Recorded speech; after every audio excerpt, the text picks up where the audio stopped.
Hi, so today I'm going to be showing you a new game from Evolution. It is Always 9 Baccarat. Now, they released Always 8 Baccarat a few months ago, and this is now an addition to the Baccarat stable of games, and it's Always 9 Baccarat. So let's just fire up the game and get into it, and I can explain to you all about the game and how it's played and what I think. Okay, so here is Always 9 Baccarat, and as you'll guess from the title, the Always 9 means that the banker's first card is always going to be a 9. Now, I haven't played this game much, so I'm going to do a bit of exploring around the game with you. And there's a few things that I noticed sort of immediately. So we'll have a look at the pay table first. So the banker has been given a first card of always a 9. And because of that, the payouts have been adjusted. So the player payout is now 1.65 to 1. It ordinarily in normal Baccarat is 1 to 1, even money. And the banker payout is reduced to 0.56 to 1. In normal Baccarat, it's 0.95 to 1. The 0.5 or the 0.5 being the commission that is paid in the game for the commission games of Baccarat. While there's a greater chance of the banker winning, because there are a lot more 10 cards in the shoe than any other card, the payouts have been reduced for that, obviously, in favour of the player. And if we have a look at some of the stats in the roadmaps down here, we can see banker position is winning a lot more than the player position. So the fact that the banker is getting a 9 is a huge advantage in this game. So there is a strategy.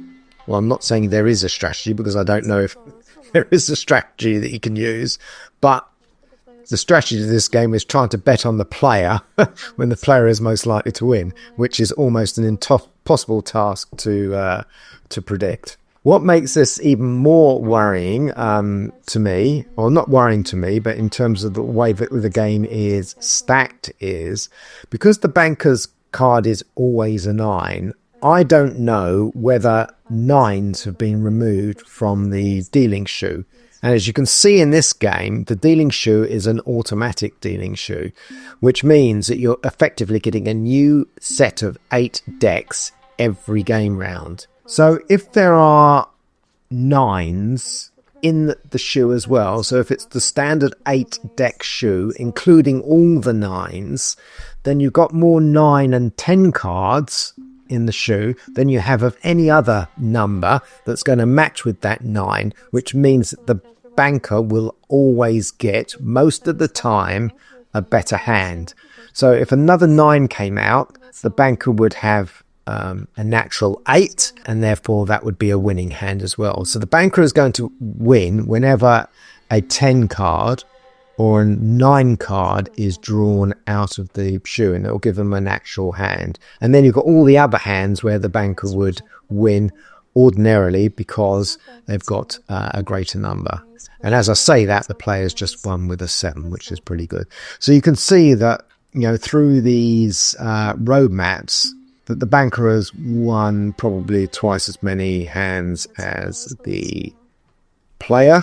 So you could argue that playing the banker all the time is still a winning strategy in this game. Yeah. So I don't know about that. So you just check the shoe. I want to check the shoe, so the how to play and the game rules. So first off, I said there was 8 decks in the shoe. There's not. There's 6 standard decks, and it's a continuously shuffling machine, as I've mentioned in the past. There's no mention of whether they've removed any 9s from the deck that I can see.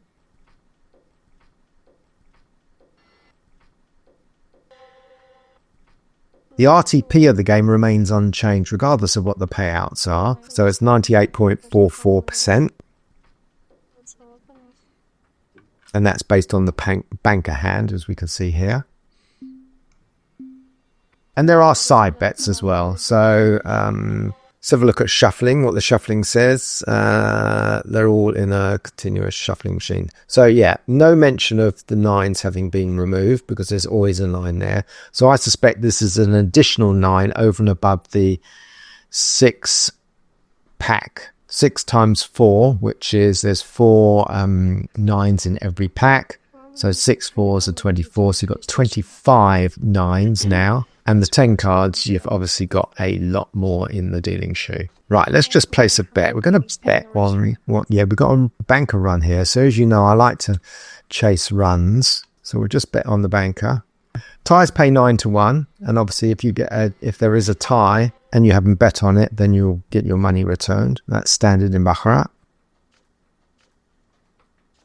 And the studio design is fairly consistent with, well, there you go, we just lost. So, and saying that, having said that, look, there's a whole run of player wins there. So let's just follow the players, see if we can get a second player win, because they do happen. You get the runs, and as you know, in this game, it's being able to spot a run. You've got a natural 9 against a natural 8 there, so that's where the banker's 9 up card is a huge advantage. So go back to banker. We'll double our bet.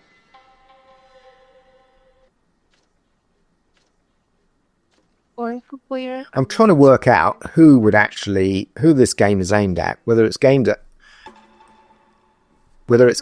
high rollers or whether it's aimed at the newer player to give them some feeling of more regular wins by betting banker all the time.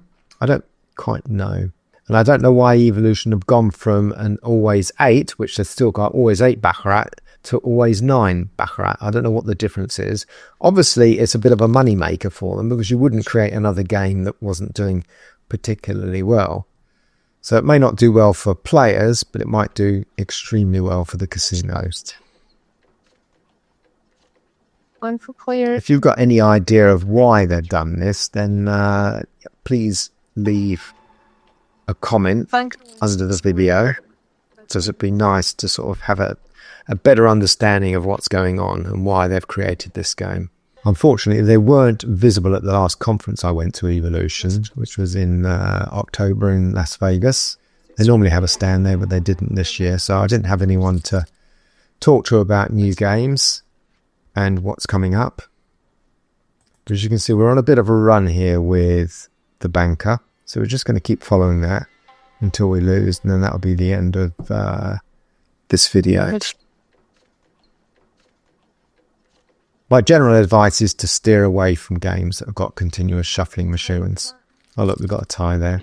Because you're always getting a fresh 6-deck shoe before every game. So I'm not suggesting that you card count, but you know, if you've noticed lots of cards have come out of a certain type, then you know you can reasonably determine that because there's less of those in the shoe, more of the other type of cards are going to come out. So look, there we are, we got a loss.